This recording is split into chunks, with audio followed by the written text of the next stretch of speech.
Susan Ford Collins is a sought-after speaker, trainer, and the founder of Technology of Success. She began her career as a young researcher at the National Institutes of Health with the radical idea to focus on research on healthy, highly successful people rather than dysfunctional ones. I want to thank our featured guest of the night, Susan Ford Collins. Susan, how you doing?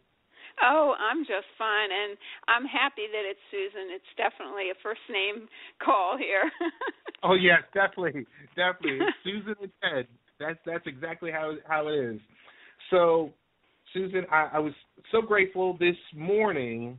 I noticed an item that recently came in. I received the Technology of Success Series Book 1. Yes, and yes. The Joy of Success. Yes.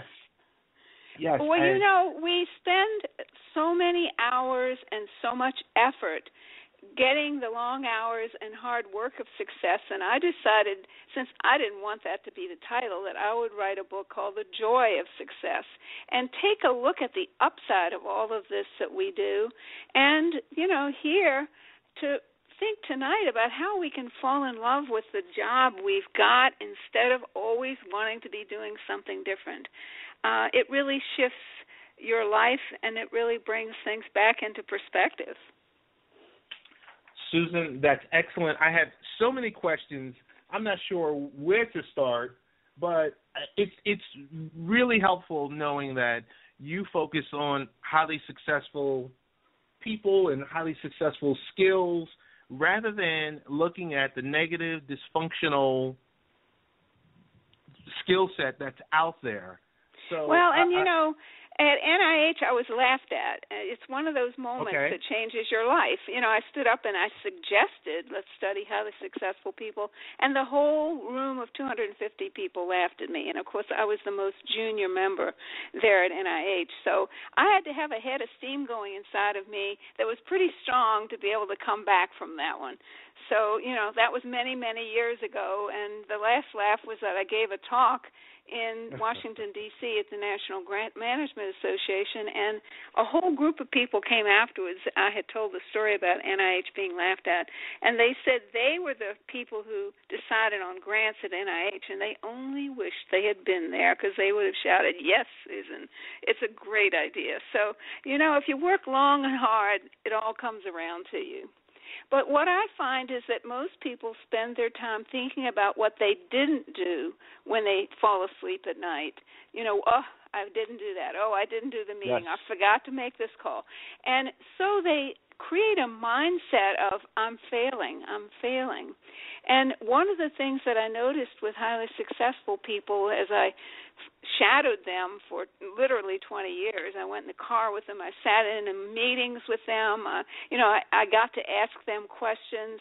And I saw that they would take 10 or 15 minutes every day to just sit quietly in their office. And I'm sitting on the other side, and I'm going, what are they doing?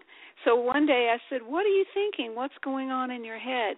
And he told me, I'm thinking about my day, and I'm looking at all the successes I had today. And I said, well, what is success? And he says, it's the little things. He said, most people are looking for the gigantic things, kind of the program we're taught when we go to school and you graduate every 4 years. But he says it's the little things that make the difference. And he gave me an example of the guy who was on the way to make a huge presentation, but he had forgotten to stop and get gas, and so he missed the whole deal, and somebody else got the contract. So, it's the little things, the eating your breakfast, it's having good relationships at home, it's exercising, it's all the little phone calls and the emails, and it's all the tiny things we do each day that accumulate into the big ones. And that was a really different perspective. Susan, can you? I want to ask you this question: how do we create followers and successors?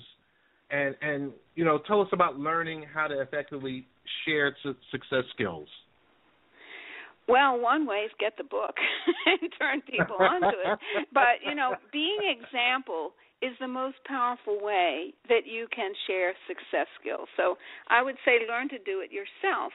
And, one of the things that I would suggest if you want to kind of fall in love with your life and your job again is teach your spouse to success file with you and make that be something you do together at the end of the evening. It really will change your life. So I find that couples really don't know what each other is doing during the day. They really don't have a sense of the little details. And very often when they ask each other, they go, I don't want to talk about that. But we do need to talk about it. We need to acknowledge it. We need to celebrate it. Otherwise, we're going to be unhappy, and we're going to always be looking for something different than what we've got. And not only is that bad for us, but it's terrible for our kids. Because I studied, this was funny too, 1,250 middle school students and their teachers and parents.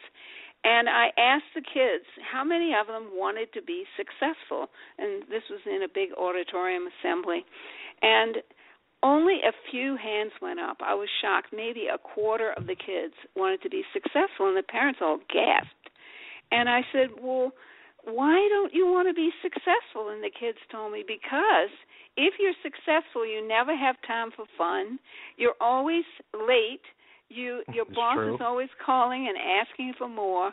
So they had concluded, they had concluded that they did not want to be successful. How's that? Wow. I know, wow. That's an eye-opener right there. I'm going to tell myself a little bit. So I've been in information technology. It's nearing 20 years I've been in this field. And I can tell you where I've been on vacation and the phone is ringing and it's the office. And I can tell you when I'm eating at night with the family, when I get home, on the night that I do get home, that where I'm able to partake in that, my wife always asks me, so tell me, Ted, what happened today? And I'm like, I don't want to talk about it. Exactly. You see, you did it. But you got it, Ted. Next time she asks you, talk about it. And don't bitch about it. This is what most people do. Actually celebrate it.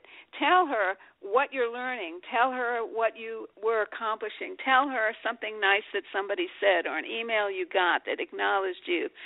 Tell her the good stuff so that she'll feel good about you. And then when you're not there, or you're late, or you're, involved in something, she'll feel like she's supporting somebody who's making a difference.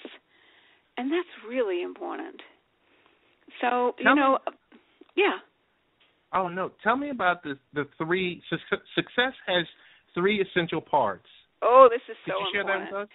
I certainly will. If you look up success in the dictionary, in Webster's Merriam Dictionary, it talks about success as accomplishments, achieving things, reaching goals, making money, earning prizes, and all of that. But even you know who Julianne Hough is, right? The dancer, the fantastic dancer. Well, she's won all kinds of awards. Emmy's been a judge on Dancing with the Stars, and she's done all these things. And she said, "But I don't feel good about my life. I don't feel successful." And so she and Strayer University are actually petitioning Webster's Dictionary to change the definition, but they don't have a new one. And this is what I've been studying my whole life. So here's the answer.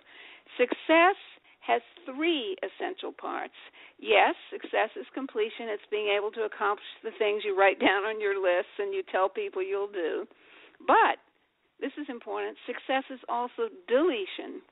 It's knowing when enough is enough, when you've tried a method and it just isn't working, when you're in a relationship and it's time to let go of it, when you're pushing yourself too hard and too long, and the wise thing to do is to delete it. Does that make sense? Totally. Yes, totally. To a driven man, that may sound like quite a prescription. But there's a third part. Okay. There's a third part, too, and then we'll go back to deletion because I can see you connected with that one. Yes. Success is also creation. It's discovering, it's breaking through. It's that moment when you go, aha, ooh, I just realized, or especially, my husband's in the tech world too. The moments where you go, oh, I realize, new program, new piece of information. There's a breakthrough moment. And really, all the completions we have and all the deletions we make are to add up to that moment of discovery, of creation. And you know who's really good at this is your kids.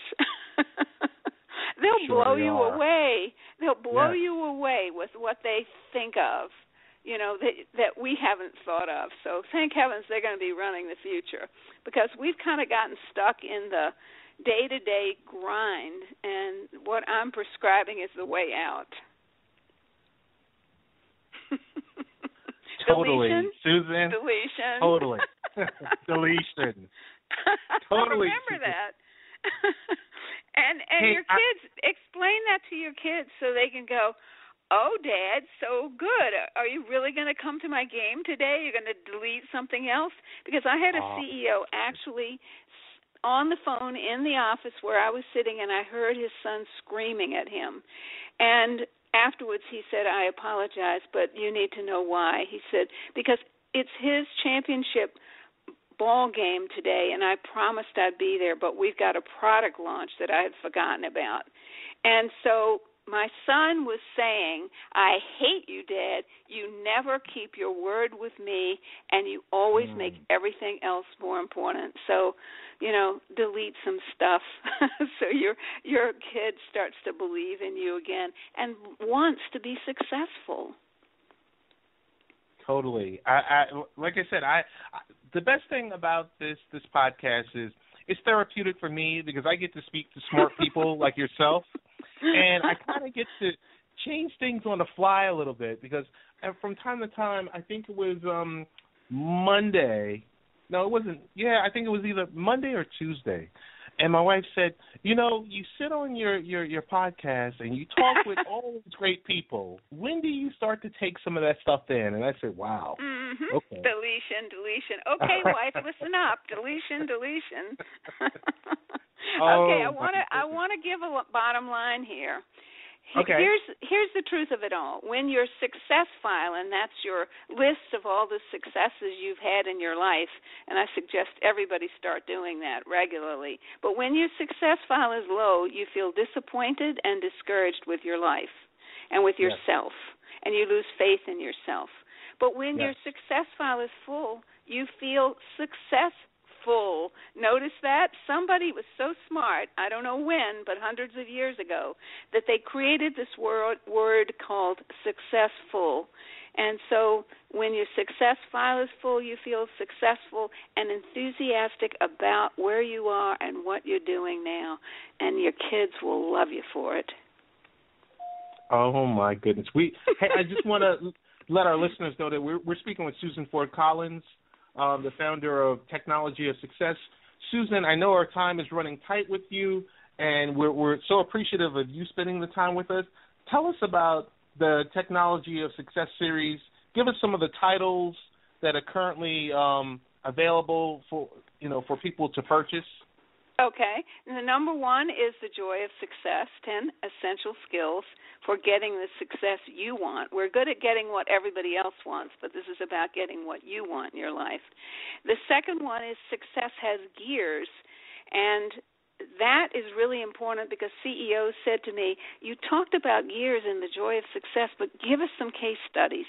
So this is 20 case studies of when the various gears of success and leadership are needed.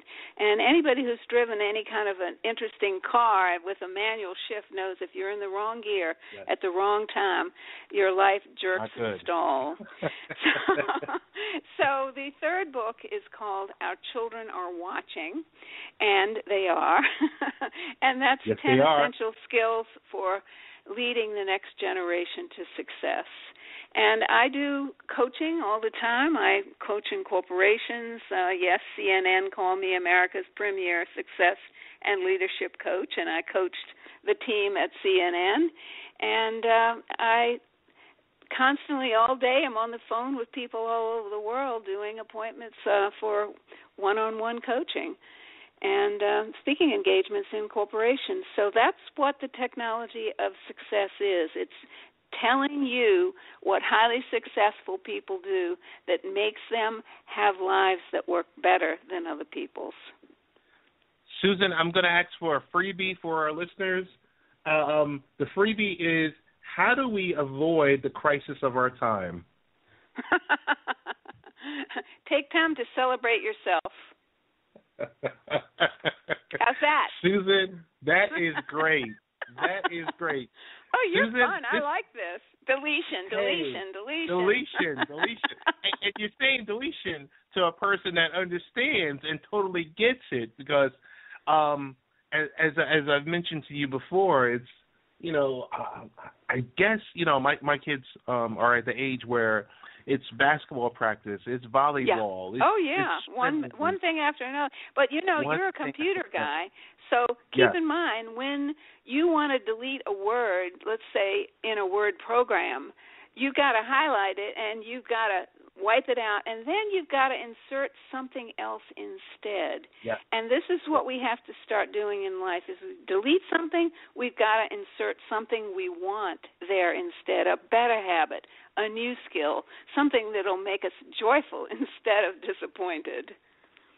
Oh, my goodness. I tell you, I am going to call our good friend Smith Publicity tomorrow, our good friend Christy, because she really delivered.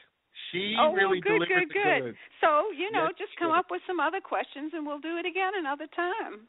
Oh, definitely. This is the first time you're coming on, but this definitely won't be the last time. Want to give you a round of applause, Susan? Thank you.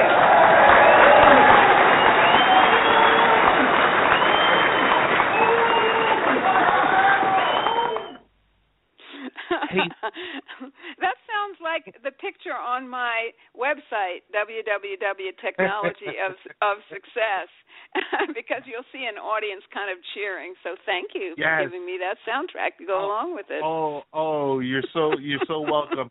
So, hey, just could you plug your Facebook page and or your Twitter page? Oh, yeah, everything is Susan Ford Collins. Twitter, Facebook, LinkedIn, Susan Ford Collins. Great. That's how you find me, by my name. Part of the show, we're going to tackle mental health. Okay. Because on the latter part of the show, or segment 2 or segment 3, we can tackle guns. Yep.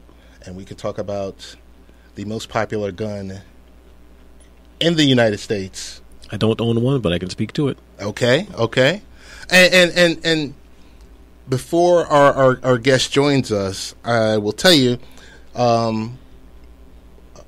Bridget Buskey and I have been friends for many years, mental health advocate, deals in case management, and, so she's out in the field dealing with issues. I'm not saying similar to the young man that decided to take all those lives, right?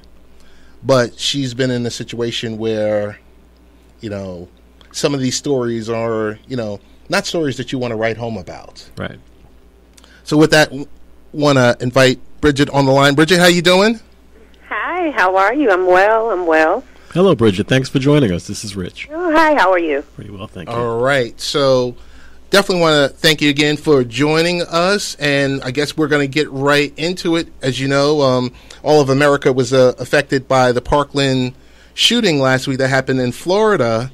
With your expertise, I'm going to ask you, Rich and I are going to ask you a series of questions, but the first one is, what does it mean to have a mental illness, and what are some of the causes?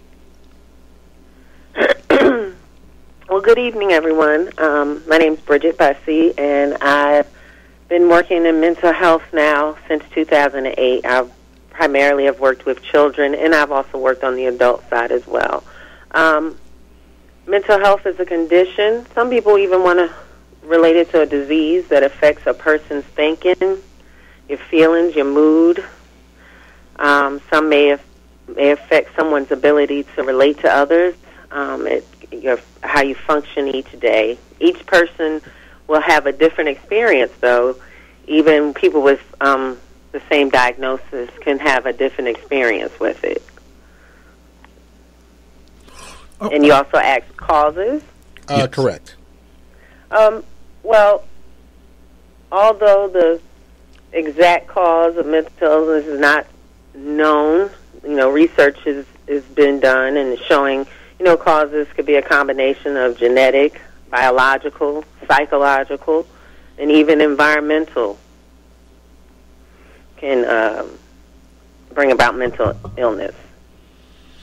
All right, so if those are some of the causes, and I guess coming from both sides, for a person who may be suffering from mental illness that has been undiagnosed, and also from the perspective of the friends and family around that person, what would be some of the warning signs of mental illness? Well, first of all, it's important that you pay attention. We have to pay attention. So if you're paying attention, any sudden changes in a person's thoughts, in their behaviors, anything, if you're living with someone, you know them, you know their behaviors, you know how they function, how they deal. And so when you'll see a sudden change, something is going to trigger, and you'll be like, okay, something's not right here, but pay attention. Please pay attention. What should I do if I know someone who appears to have either some or all the symptoms of serious mental disorder?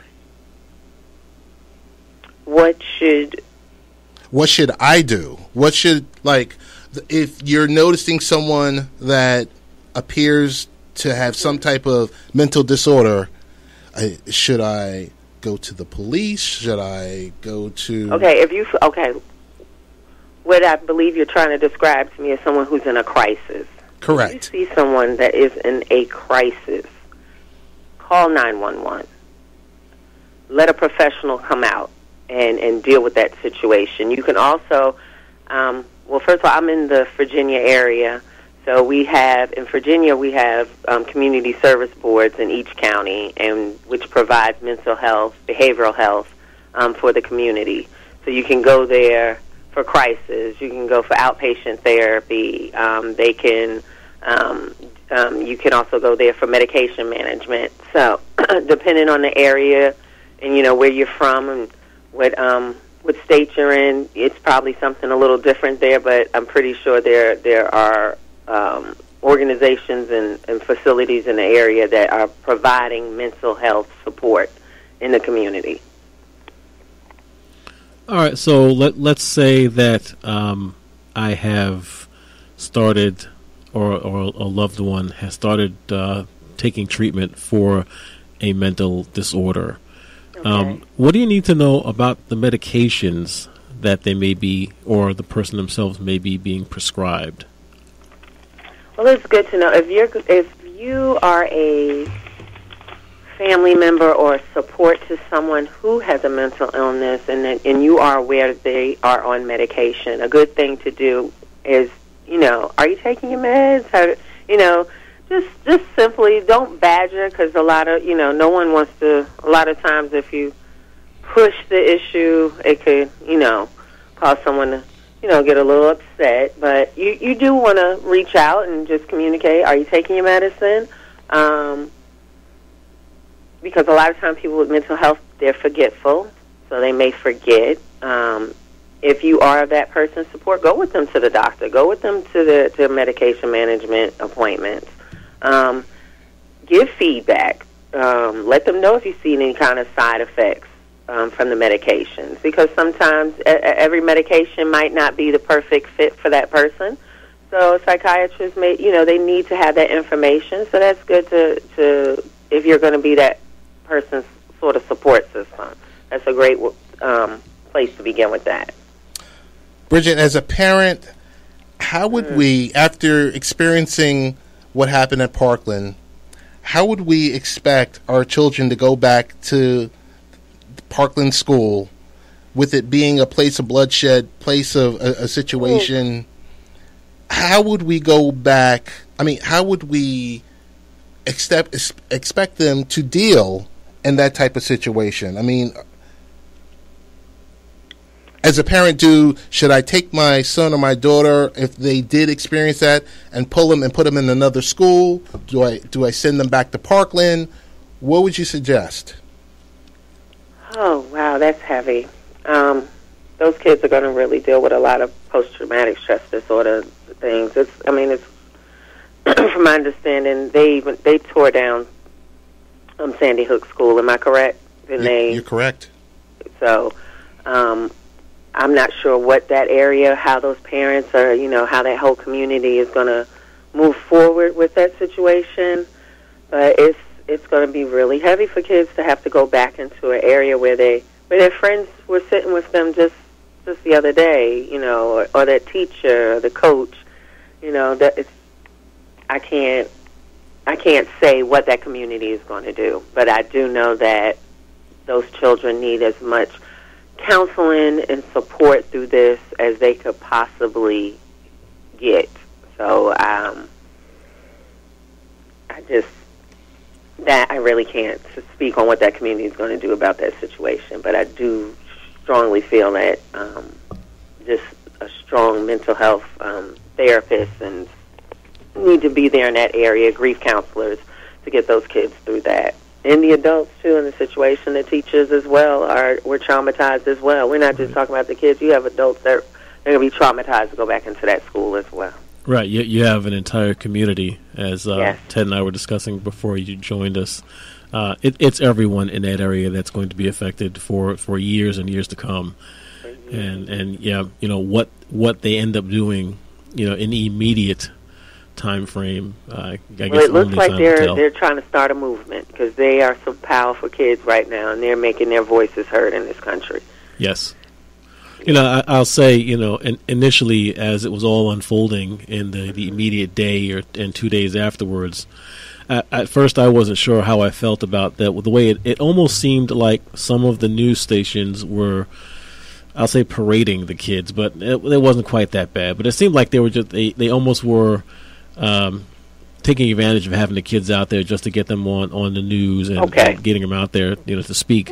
But upon thinking about it, that in and of itself, I'm guessing, could have also been, the first part of that healing process for those children, because they were there, they were on camera saying what they felt, describing the scene, describing the incident to the best of their ability. And, that's getting out there and saying and being vocal about it, I guess, is much better than holding it in and internalizing it. So, yeah, but again, who knows what happens over the long run. In the long run. Well, thank you, guys. I really appreciate you letting me come on and participate. Thousands of families and professional caregivers since Y2K, year 2000, in her career as an advocate, a care navigator, and as an educator. Through her company, The Care Navigator, she's an advocate and service provider in the role of guardian, power of attorney, care manager, and transition specialist. I want to give Pam a warm welcome. Pam, how you doing? I am fabulous, thank you. How are you, Ted? Pretty good. Sorry, you had to wait a couple of extra minutes. I just had to thank our radio partners that play the podcast. So, but I'm happy to have you here. Happy to have you here. So I'm not sure where to get started because Miss Christy Hughes was so kind enough to share with me your story. I'm just going to turn the mic down on my end. I have a few questions, but why don't you introduce yourself to our listeners? Tell us who you are, all the good work that you do, and then we'll go in with a few questions. Okay. So, Pamela Wilson, I serve as an advocate for caregivers, and a caregiver really can be any age. So it's a parent raising young children, it's older parents taking care of their grandparents, it's children taking care of older parents, so just a wide range of situations. And what I like to talk about a lot is, in advocacy, is that you have to speak up. And so throughout my life, I've been a family caregiver. I've lost both parents, a brother and a sister, and have been doing this work since 2000. And from a caregiving perspective, it's so important to speak up, ask questions, advocate for yourself, and most of all, not feel guilty about what you can't do. So when I talk to caregivers, that I always bring that up because it's so significant to what we do day in and day out. So true, Pam. So true. I want to get into your new book. Well, it's been out since October, I believe, if I'm correct. The Caregiving Trap: Solutions for Life Unexpected Changes. It basically arms caregivers with the knowledge to advocate on behalf of their loved ones and provide advice on how the caregiver can maintain a healthy lifestyle too.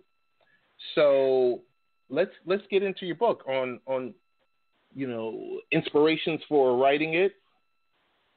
Inspirations for writing it actually came from the people that I provide care for. So my older adults, my younger adults who need care, and the caregivers. So the people who need the care always say to me, oh my gosh, I didn't realize life was going to be like this. I'm sick. I have all these things wrong with me. I take these pills. I feel like my life is a trap. On the other hand, you've got the people doing the caregiving who say, oh my gosh, who knew that I'd have to take care of a sick child, an older parent, a spouse, somebody with Alzheimer's? This is not the way I wanted my life to be, and I feel trapped. And so the book does both perspectives of, if you're a caregiver, how do you make sure that you're taking care of yourself so that you can take care of your loved one? And if you're on the other end, the person needing care, how do you work with families, family members who, you may feel guilty about your kids giving up time to take care of you, or you're a young parent and you've got to work and you feel like you should be with your kids, doing things. So it's both perspectives and how to work through this and be able to talk about it, because a lot of people can't talk about it. Right. So, I with most of our guests that we have on Late Night Parents, I use myself as an example. For one, my dad is 84, but he still gets around. He drives. He's going to Atlantic City and here, there. He has a new girlfriend, and I'm like, oh my goodness, I'm smiling right now because I'm like, okay, when Mom passed away in 2006, I was kind of wondering, like, oh my goodness, what's going to happen? So it's just the opposite. But in situations like that, I guess the key questions that come up to you when you have that aging parent and you have, whether it's a daughter or a son, and they have their own family, what are some of the issues that pop up? And let's just say the elderly parent isn't able to move in with the son or the daughter, and they have to be the care provider for that parent. What are some of the, I guess, stopgaps or pain points? So the big things that come up is roles. So if you've got a parent, and in a lot of situations it really isn't best if they move in with you, because sometimes that brings a whole host of other issues. But let's say that you're taking care of a parent and you've got brothers and sisters. It's the conversation about, okay, I can do Saturday. What night can you do? I can pay bills. I can pick up groceries. I can get medications. So just kind of like dividing the work up for taking care of a parent so that it all doesn't fall on one child. And if you're the only child, then it's talking to the parent about hiring outside help to provide that care, because one person really cannot do it all. They can't, as much as they want to. It's not possible, not good for their health. Right. So I have a question here. How might parents with a disabled child manage and support a normal family life when there are non-disabled children in the family? Is this even possible? It is possible, but what comes up a lot is guilt. So the parents will feel guilty. Let's say you've got an autistic child and there's a healthy child. The parents a lot of times will feel guilty because they're spending so much time with that autistic child and they don't feel like they're giving enough time to the other child. So it's kind of including the autistic child in the life of the other child. And it's being honest and talking about it and saying, this is not it. We realize it's a difficult family situation. And, we realize that, sometimes we have to spend more time with, your sister or brother who's disabled, we want to give you equal time, but sometimes we need some extra patience. So it's in a family, just being able to talk about it, and, as parents, seeking support. If you want to do something, is there somebody that can, come and take care of your disabled child for a weekend so that you can spend time with the healthy child? It's kind of balancing act, just as it is with taking care of parents. You've got kids and parents. How much time do you spend with caregiving for the parent versus your healthy children? That's true. I want to make everyone aware that we're speaking with Pam Wilson, but in a few days it's April and it's Autism Awareness Month. So in the month of May, it's Mental Health Awareness Month. So we got to keep those two things in mind. But my second question is, what insights might be helpful for parents of disabled children who feel separated or isolated from general society because they have a child who's different? The first thing is, don't let other people, and I don't want to say categorize because I hate to use that word, but the reality is you are going to lose some friends along the way. And if those people can't accept your life or accept your family the way it is, they're really not your friends. There's plenty of people out there who will be supportive and who will bend over backwards to be helpful and to embrace. So it's, in a sense, it's finding family similar to yours, because there are plenty of families out there with disabled children, with autistic children, who are more than happy to lend a hand, that you can embrace friendships with, become friends with. Sometimes it's just you've got to look around the corner to find those bright spots in life, and just don't give up. A lot of people will say, oh, well, you're just, you're stuck with that child. What a horrible thing to say to somebody. You're stuck with that child. Oh, wow. So there's people on the outside who judge because they have no idea what the life of this family is like. And you've got to just ignore those people. Gotcha. So I guess my next question is, how might others view parents and disabled children whose behaviors may not be viewed as appropriate? I can liken that to older adults with Alzheimer's, okay? So children just say what they want. So do older adults with Alzheimer's. And so I have a friend who has a autistic child, and what they've come up with is the child's name is Taylor, so they call them Taylorisms. Okay. So Taylor will just say what she thinks. She will be walking down the street and say, man, that person's fat.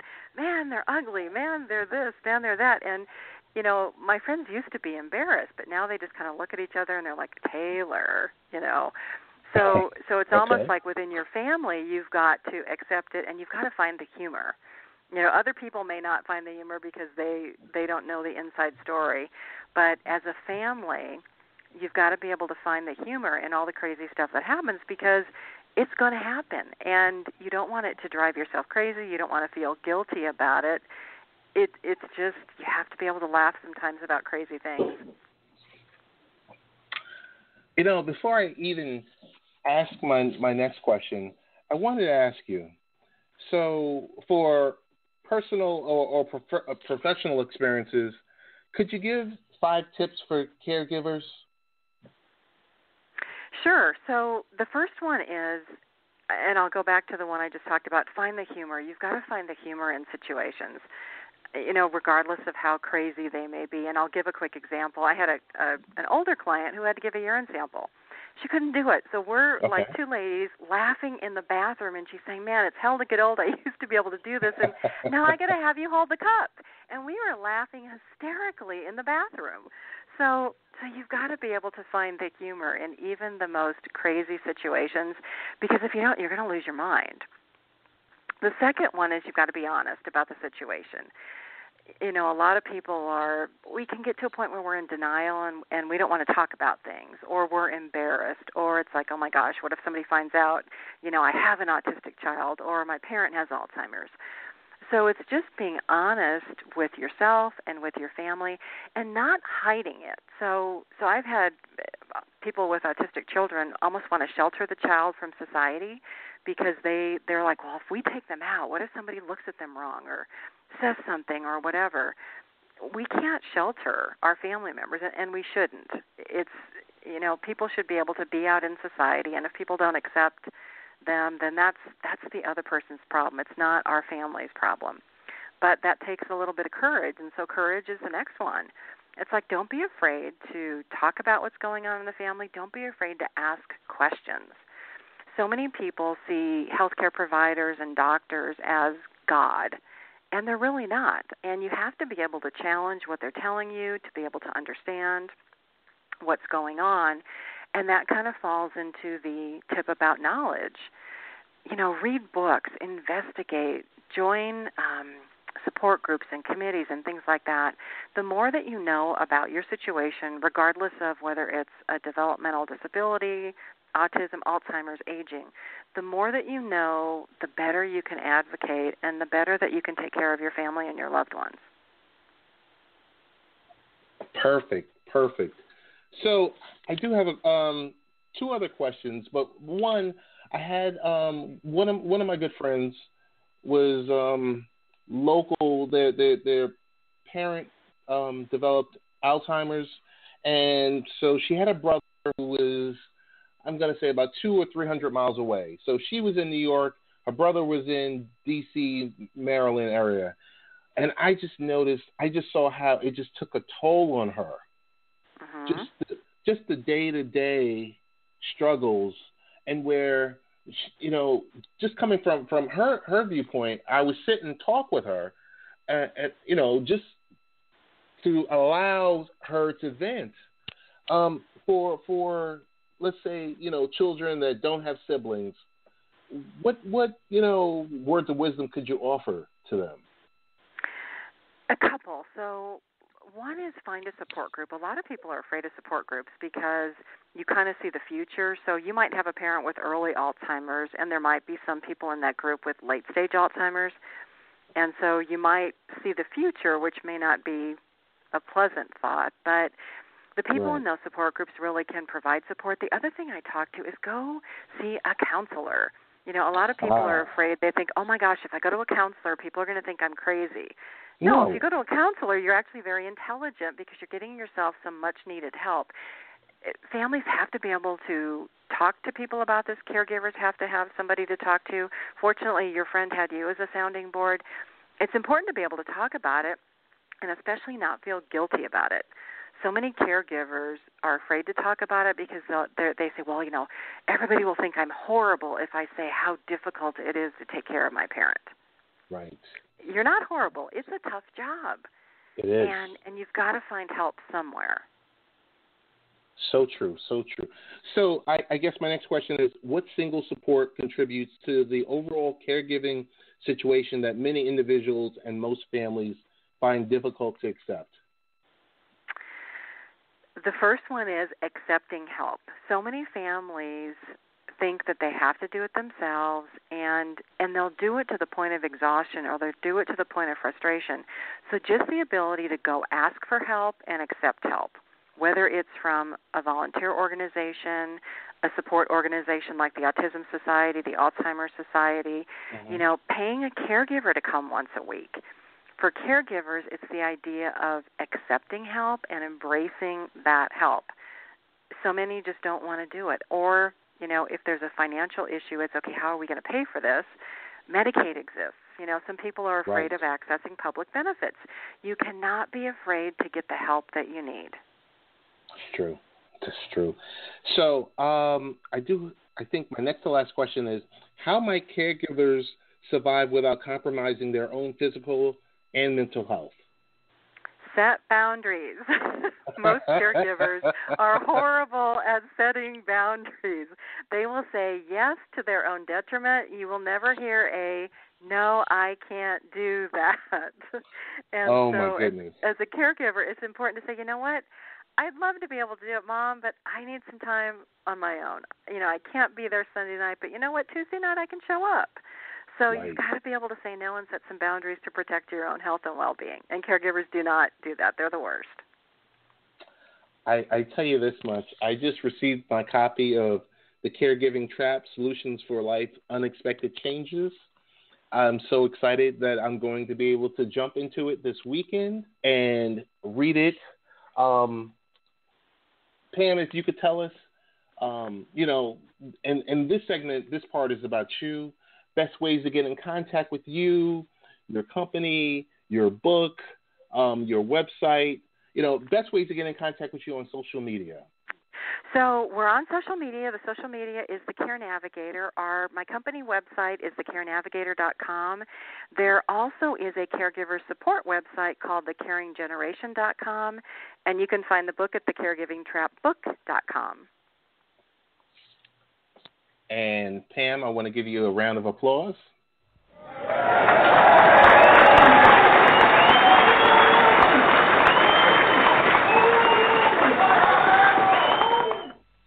Ted, thank you so much. I want to thank you so much for taking the time out this evening.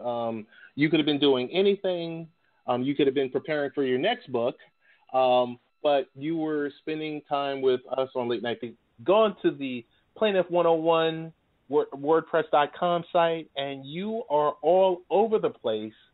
And it just really moved me when I read your story with, with the various PR firms I work with. And when I heard your story, I wanted you to come on and talk with our listeners, share your story, and then we'll take it from there. I mentioned that it's New Year's Eve in a few hours. We talked about holiday travel last week on our podcast. Combining the extra travel and increase in alcohol consumption, it's a recipe for more car accidents. I'm going to decrease, and I'm allowing you to increase because I want you to share your story and also tell us about Plaintiff 101. I'm happy to do that, Ted. Thank you. Well, as you asked, the story is that on February 7th of 2007, that was the day that forever changed my life. I was a lieutenant colonel serving in our United States Air Force, and I was driving the speed limit on the interstate when I was struck at approximately 7:20 p.m. by a drunk driver that was traveling literally over 100 miles per hour. And this was just a random Wednesday in February, and 7:20 p.m. is not late in the evening by any stretch. So it's a warning to us all that they're literally out there really 24/7. And this particular young man had a blood alcohol level of 0.221, which is nearly 3 times the legal limit. And both of our cars were totaled. My axle snapped in half and was pushed into my transmission, causing my brakes and steering to fail. And so my car's undercarriage dragged, creating all these sparks. And I slid a distance of about 3 football field lengths.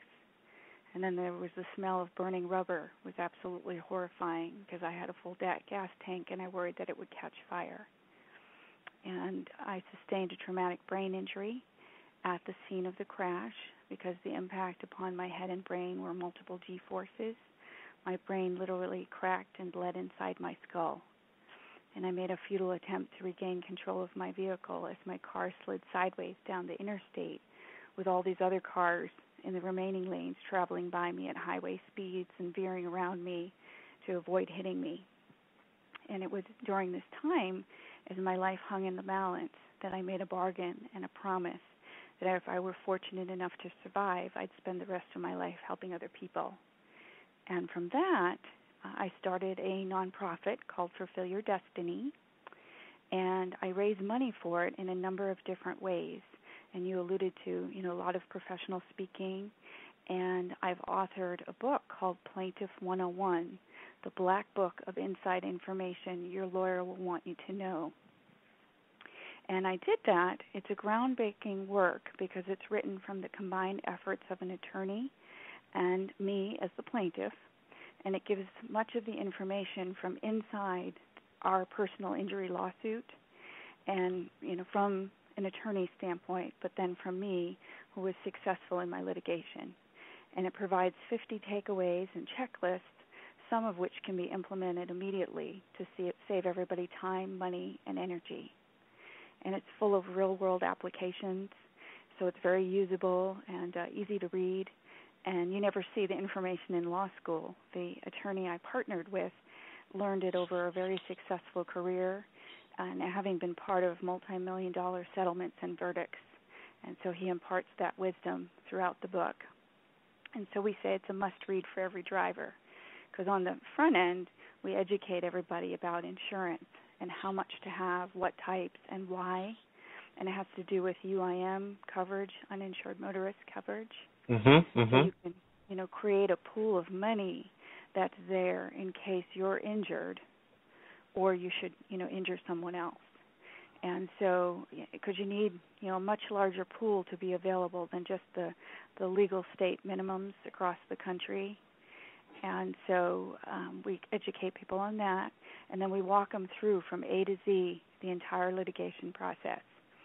And so it's also very useful for plaintiffs' attorneys because it can save them several hours with each client and using it as a teaching tool for them.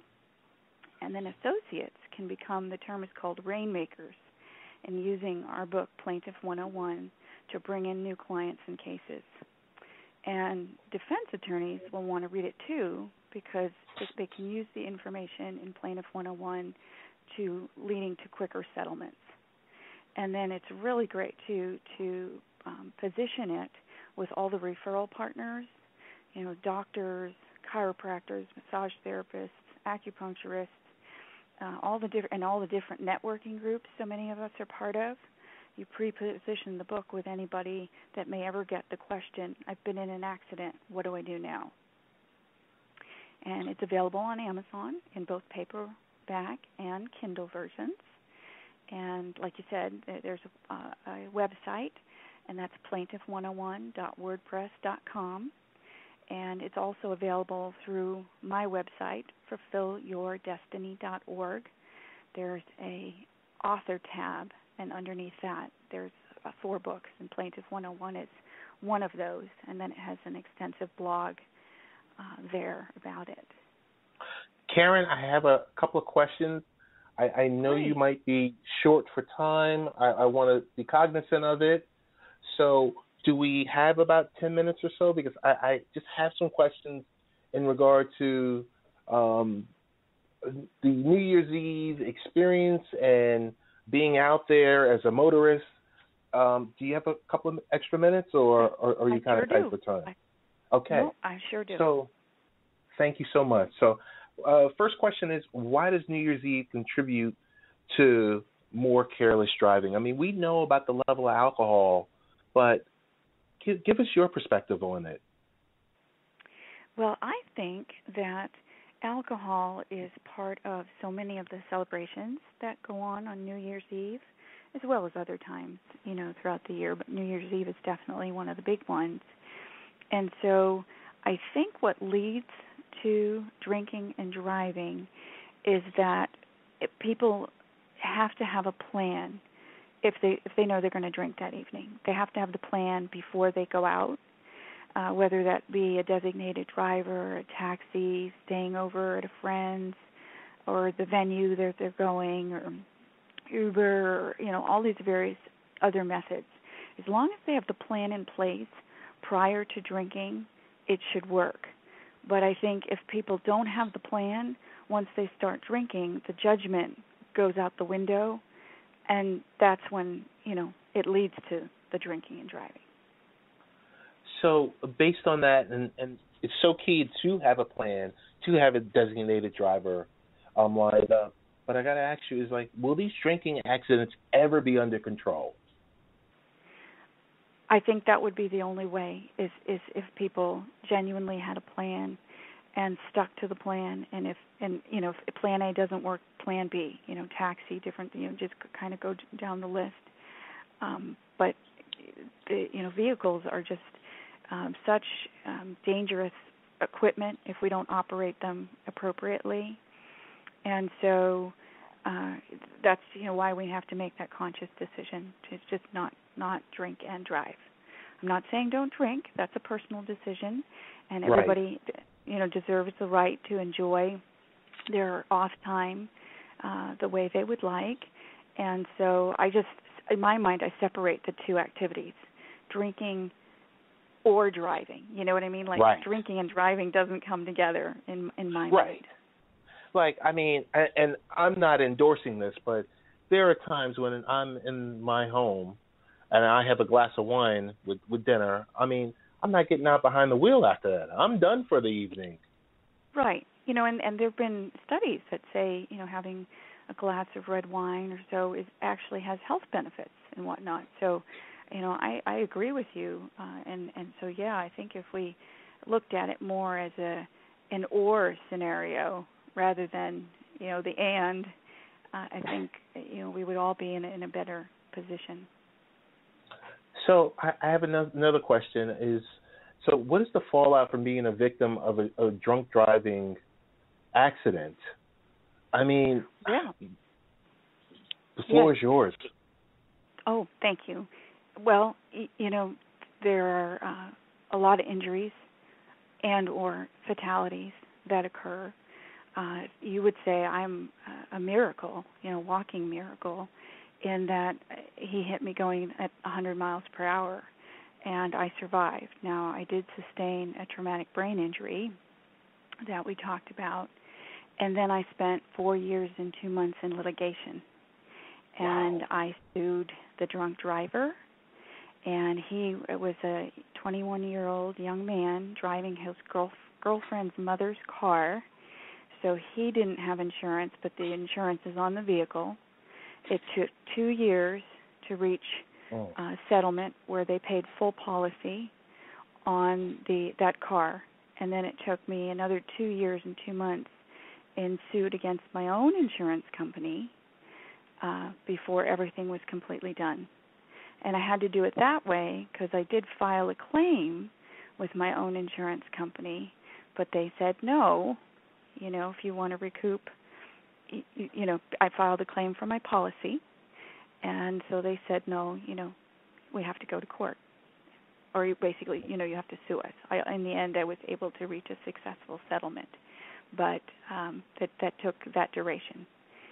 And but I'm one of the lucky ones in that I did survive. Now, I did lose my career because of my injuries, and I was active duty military at the time, lieutenant colonel in the United States Air Force, and had served for 18 years at the time of the collision.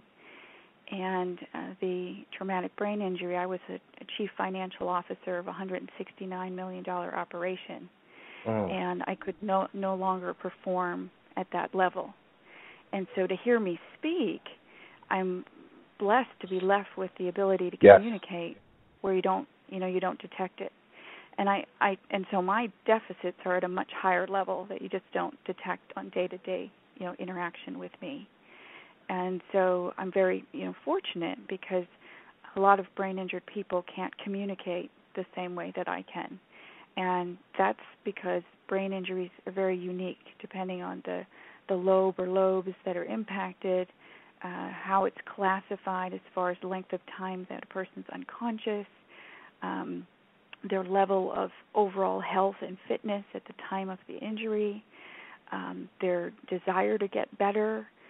There's so many factors that play into, the ultimate outcome.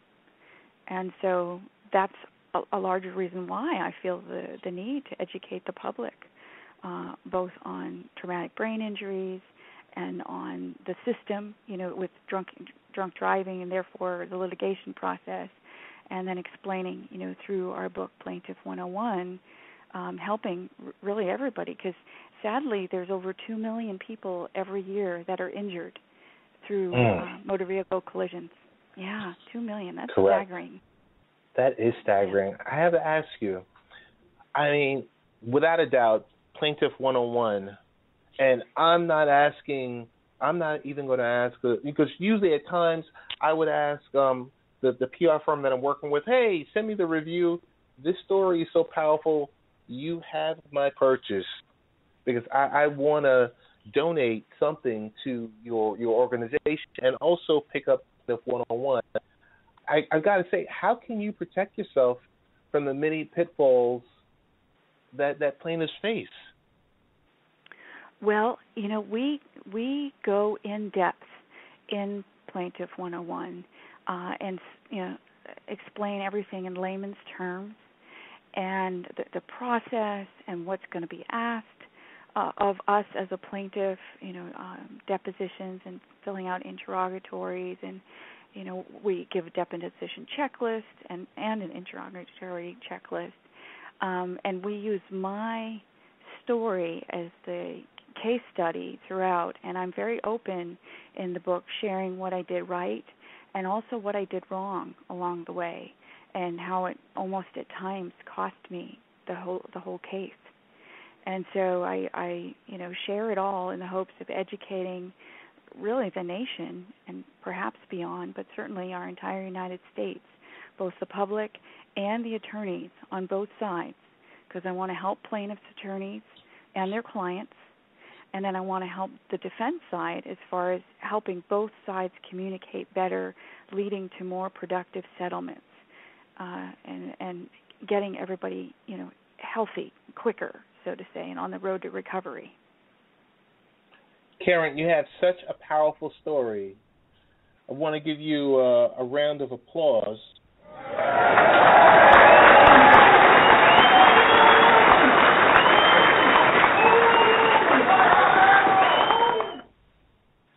I need you. Oh, you're welcome. Last question is, tell us about, the best way to get in contact with you or your organization, do your social media, plug your various websites, because there's going to be people that hear this podcast through our various distributed formats that might have a question or two, and if they need to reach out to you, they should be able to get to you. Absolutely. Well, fulfillyourdestiny.org is the website, and from there